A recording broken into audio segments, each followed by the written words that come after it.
মুখ্যমন্ত্ৰী ডাঙৰীয়া আপুনি পাইছে আপুনি এই অন্যায় অত্যাচাৰ কৰি পাইছে কি পাইছে কেৱল মানুহৰ কিন্তু চৰকাৰখনে অভিশাপ আৰু এই অভিশাপে কিন্তু দগ্ধ হৈ কিন্তু এদিন এখন চৰকাৰ নোহোৱা হৈ যাব এই কথাটো মুখ্যমন্ত্ৰী ডাঙৰীয়া অলপ জানি থওক গতিকে মই হাছিলা বিলেই হওক আজি ইয়াতকৈ আৰু অত্যাচাৰ থাকিব পাৰে নেকি গতিকে মাননীয় মুখ্যমন্ত্ৰী ডাঙৰীয়া আপোনাক আহ্বান জনাইছো যে আপুনি অন্তত মানুহখিনিক মানুহ হিচাপে গণ্য কৰক ধৰ্মীয় দৃষ্টিকোণেৰে নাচাব আপুনি সংবিধানৰ শপত খাইছে সাংবিধানিক মৰ্যাদাত আপুনি সেই চকীখনত বহিছে সেই চকীখনৰ মৰ্যাদা আপুনি লাঘৱ নকৰিব আজি ভাৰতবৰ্ষৰ এনেকুৱা কোনো ৰাজনৈতিক নেতা দেখা নাই যে এনেকুৱা ধৰণে হিন্দু মুছলমান কৰি থাকে মুখ্যমন্ত্ৰী ডাঙৰীয়া আপুনি যিমানেই বলডুজাৰ নচলাওক কিয় আপুনি যিমানেই হিন্দু মুছলমান নকৰক কিয় আমি কিন্তু মানৱতাৰ কথা কম মানুহৰ কথা কম সমন্বয়ৰ কথা কম একতাৰ কথা কম আপুনি হিংসা বিদ্বেষ কৰি একো কৰিব নোৱাৰে আৰু এটা কথা মনত ৰাখিব মুখ্যমন্ত্ৰী ডাঙৰীয়া মানৱতাৰ জয় বিকৃত হৈ থাকিবই মানৱতা কেতিয়াও হেৰাই যোৱা নাই মানৱতা থাকিবই মানৱীয় দৃষ্টিভংগী থাকিবই আপোনাৰ হয়তো অন্তৰাত্মা নাই আপোনাৰ চৰকাৰখনৰ অন্তৰাত্মা নাই হৃদয় নাই যাৰ কাৰণে আপুনি সাধাৰণ এই দৰিদ্ৰ দুখীয়া মানুহখিনিক আপুনি চকুৰ পানী পেলাই ঘৰ বাৰী ভাঙি দি শেষ কৰি দি আছে গতিকে মই পুনৰবাৰ অসম চৰকাৰক আহ্বান জনাইছো গোৱালপাৰা জিলা প্ৰশাসনক আহ্বান জনাইছো জিলা প্ৰশাসনেও চৰকাৰৰ গোলাম নহয় চৰকাৰে নিৰ্দেশ দিলে বুলিয়ে আপোনালোকে যধে মধে উচ্ছেদ নকৰি সেই মানুহখিনিক চালি জাৰি চাওক তেওঁলোকে ভাৰতীয় হয় নে নাই তেওঁলোকে ইয়াৰে বাসিন্দা হয় নে নাই তেওঁলোকে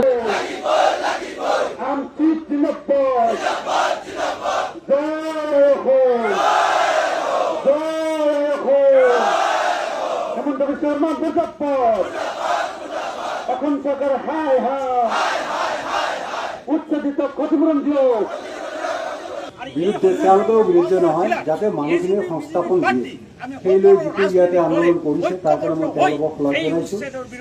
মই CPI দলৰ মানুহ communist party of India CPI দলৰ এজন জ্যেষ্ঠ নেতা বা কৰ্মী আমি উচ্ছেদৰ বিৰোধী নহয় ৰাইজক আমি জনাওঁ আমি উচ্ছেদৰ বিৰোধী নহয় উচ্ছেদ যদি কোনোবাই চৰকাৰী ভাৱে দখল কৰি আছে তেওঁলোকে যাব লাগিব কিন্তু আমি বিচাৰিছোঁ কি যিবোৰ মানুহ ইয়াতে বহু বছৰ ধৰি ৰৈ আছে তেওঁলোক থকা ঠাই দিব লগা সেইটো যিমান আমাৰ আজিৰ নহয় এই যিমান হৈছে আমাৰ আগৰ পৰাই যিমান এখন নচলিব হিটলাৰে এখন নচলিব অসম চৰকাৰ হায় হায় অসম চৰকাৰ হায় হায় হেমন্ত বিশ্ব শৰ্মা মুৰ্দাবাদ আমচু জিন্দাবাদ অমানৱীয় উচ্ছেদ বন্ধ কৰক অমানৱীয় উচ্ছেদ বন্ধ কৰিব লাগিবই উচ্ছেদিত ক্ষতিপূৰণ দিয়ক উচ্ছেদিত পুনৰংস্থাপন দিব লাগিবই আমচু জিন্দাবাদ আমচু লং লিভ অমানৱীয় উচ্ছেদ বন্ধ কৰক অমানৱীয় উচ্ছেদ বন্ধ কৰক আমচু জিন্দাবাদ হেমন্ত বিশ্ব শৰ্মা মুৰ্দাবাদ অসম চৰকাৰ হায় হায় অসম চৰকাৰ হায় হায় অমানৱীয় উচ্ছেদ বন্ধ কৰক অমানৱীয় উচ্ছেদ বন্ধ কৰিব লাগিবই আমাৰ দাবী মানি লওক আমি কোনো উচ্ছেদ বিৰোধী নহয় সদায় কয় যে সংখ্যালঘু ৰাইজক কোনোবা উচ্ছেদ কৰিব গ'লেই আমচু বা সংখ্যালঘু ৰাইজে ডাঙৰ খাই উঠে আমি উচ্ছেদ বিৰোধী নহয় কিন্তু উচ্ছেদৰ নামত যি অমানৱীয় অত্যাচাৰ ভাৰতীয় নাগৰিকৰ ওপৰত কৰা হৈ আছে তাৰ বিৰোধ আমি কৰিছোঁ আমাক যিয়ে যি নকওক কিয় আমি 100বাৰ তাৰ বিৰোধিতা কৰিম হাছিলা বিলত উচ্ছেদ কৰা হ'ল হাছিলা বিলত সংবাদ মাধ্যমত দেখিছোঁ ডাঙৰ ডাঙৰকৈ কৈ আছে সন্দেহজনক নাগৰিক মই অসমৰ মুখ্যমন্ত্ৰীক চেলেঞ্জ কৰিছোঁ প্ৰত্যাহ্বান জনাইছোঁ হাছিলা বিল নহয় সমগ্ৰ গোৱালপাৰা জিলাত এজন সন্দেহজনক নাগৰিক দেখুৱাই দিয়ক যদি বুকুত দম আছে এইসকল অসমৰ বাসিন্দা গোৱালপাৰা জিলাৰ বাসিন্দা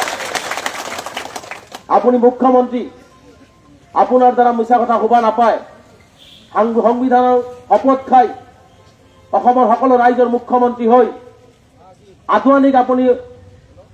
মাটি দিবৰ কাৰণে অসমলৈ ৱেলকাম জনায় আৰু অসমৰ মানুহক ভূমিহীন মানুহক আপুনি ইয়াৰ পৰা খেদি পঠিয়াব এইটো কেতিয়াও সহ্য কৰিব পৰা বিষয় নহয় গতিকে আজিৰ এই ধৰ্ণাস্থলীৰ পৰা মুখ্যমন্ত্ৰী ডাঙৰীয়াক কৈছোঁ যে আপোনাৰ এই ধৰণৰ হিটলাৰী আৰু মুছলমান বিৰোধী নীতি আপুনি পৰিহাৰ কৰক ৰাজনীতি সৰ্বোচ্চ নহয় অসমত বহু বাঘা বাঘা ৰাজনৈতিক নেতা আছিলে এদিন এখন এনেকুৱা ধৰণৰ অন্যায় আৰু হিটলাৰী হোৱাৰ কাৰণে ৰাজনৈতিক পথাৰৰ পৰা কিন্তু তেওঁলোকে বিলীন হৈ গৈছে। গতিকে এই কথাখিনি মুখ্যমন্ত্ৰী ডাঙৰীয়া জনা উচিত। মুখ্যমন্ত্ৰী ডাঙৰীয়া হাছিলা বিলেই নহয়, সমগ্ৰ অসমৰ যি ধৰণে অমানৱীয়ভাৱে ভাৰতীয় নাগৰিকক উচ্ছেদ আপুনি কৰিছে আৰু যি বৃদ্ধা পিতৃ মাতৃ ল'ৰা ছোৱালীৰ চকুৰ পানী যি মাটিত পৰিছে, এটপাল চকুৰ পানীৰ হিচাপ কিন্তু অসমৰ মুখ্যমন্ত্ৰী আৰু বিজেপি চৰকাৰৰ লাগিব। ইয়াৰ বিচাৰ নিশ্চিতভাৱে এদিন হ'ব। মুখ্যমন্ত্ৰী এইখিনি অনুভৱ কৰা উচিত। মুখ্যমন্ত্ৰী আৰু কেবিনেটত থকা মন্ত্ৰীসকল বিধায়কসকলৰ ল'ৰা ছোৱালী আছে, তেওঁলোকে এদিন এখন এনেকুৱা মুকলি আকাশৰ তলত থাকি দেখুৱাওক আমি 1000 বছৰ থাকিবলৈ প্ৰস্তুত আছো। তেওঁলোকৰ ল'ৰা ছোৱালীক এদিন আনি দেখুৱাওক যে মুকলি আকাশৰ তলত থাকিলে কেনেকুৱা অনুভৱ হয়। বৃদ্ধা পিতৃ মাতৃ ঘৰৰ পৰা টানি চুচুৰাই বুলডোজাৰ লগাই ঘৰৰ পৰা উলিয়াই দিলে কি পৰিৱেশ হয়। এদিন এখন মুখ্যমন্ত্ৰী নিজে আহি এনেকুৱা উচ্ছেদিত জাগাত থাকি চাই যাওক। গতিকে মই স্পষ্টকৈ আজি ধৰ্ণাস্থলীৰ পৰা মুখ্যমন্ত্ৰীক কৈছো, অসমৰ ধৰ্মীয় সংখ্যালঘুক আপুনি জীয়াই থাকিব দিবনে নাই? যদি জীয়াই থাকিব দিব নিবিচাৰে আমি একো প্ৰতিবাদ নকৰো, বুকু পাতি দিম, গুলি কৰি মাৰি দিয়ক আমাক, বুকু পাতি দিম, আমাক গুলি কৰি মাৰি দিয়ক। আমি কেতিয়াও সহ্য নকৰো, আমি স্পষ্টকৈ কৈছো আমি বুকু পাতি দিম, কিন্তু এনেকুৱা অমানৱীয় অত্যাচাৰ আমি সহ্য নকৰো। আমি বাৰে বাৰে কৈছো আপুনি ৰাক্ষসনী একক, কৃষ্ণাই একক, হাছিলা বিল একক, কোকৰাঝাৰ একক, বৰপেটা একক, পৰ্বতজোৰা একক, যদি আপোনাক মাটিৰ প্ৰয়োজন আছে আপুনি আলাপ আলোচনা কৰি সেই মানুহখিনিক পুনৰ সংস্থাপনৰ ব্যৱস্থা কৰি আপুনি মাতি লওক, তাত কোনো মানুহ আপত্তি নকৰে। আজি আপুনি মুখ্যমন্ত্ৰী ভালকে জানে যে ব্ৰহ্মপুত্ৰ বেকী চব আই মানা এইবিলাকৰ নদীৰ গৰা খহনে 30 লাখতকৈ অধিক মানুহ আজি গৃহহীন হৈ আছে। আজি সেই গৃহহীন মানুহখিনিক পুনৰ সংস্থাপন দিয়াৰ দায়িত্ব কাৰ? মুখ্যমন্ত্ৰী নিশ্চিত মুখ্যমন্ত্ৰী। আপুনি বসুন্ধৰা 1 আনিলে, 2 আনিলে, 3 আনিলে, 4 আনিলে, কিয় আপুনি এটা বসুন্ধৰাত আপুনি এই